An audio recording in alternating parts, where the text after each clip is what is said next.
আসসালামু আলাইকুম। আপনার সবাই কেমন আছেন? আমি আলহামদুলিল্লাহ ভালো আছি। আমরা বরিশাল বিভাগ সম্পর্কে আলোচনা করছিলাম। গতকাল ক্লাসে জেনেছি বরিশাল বিভাগের যে জেলা রয়েছে ৬টি সেই জেলা সম্পর্কে জেনেছি। তো আজকে আমরা জানবো কিছু সাধারণ তথ্য সম্পর্কে। বরিশাল বিভাগ। আচ্ছা, এই বরিশাল বিভাগের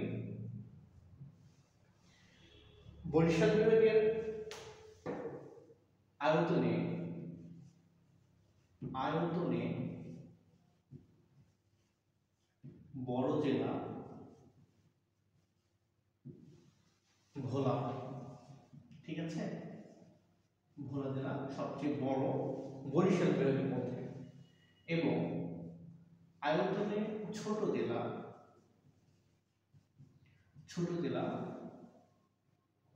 ঝালকাঠি।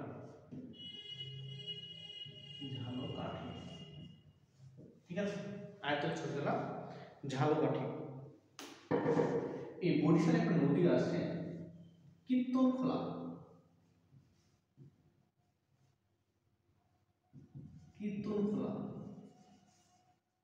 নদী বরিশালে অবস্থিত। ঠিক আছে, সালে অবস্থিত।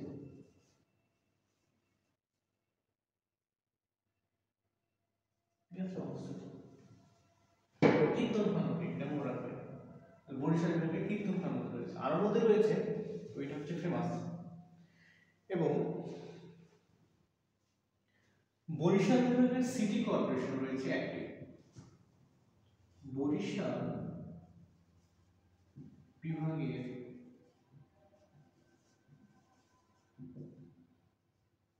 City corporation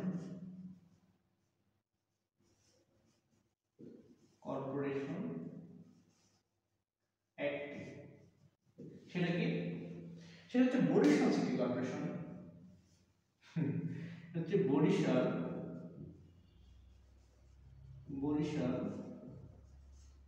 city corporation.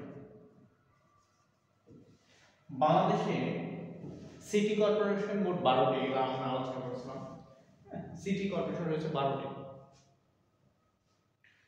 তো আজকে পর্যন্তই। আরেকবার দেখে নিই আমরা যে আয়তনে বড় জেলা, মানে বরিশাল বিভাগের আয়তনে বড় জেলা ভোলা, আয়তনে ছোট জেলা হচ্ছে ঝালকাঠি, এবং এই কীর্তনখোলা নদী হচ্ছে বরিশালে অবস্থিত। আর বরিশাল বিভাগের একটি মাত্র সিটি কর্পোরেশন, সেটা হচ্ছে বরিশাল সিটি কর্পোরেশন। সবাই ভালো থাকবেন, সুস্থ থাকবেন। সালাম।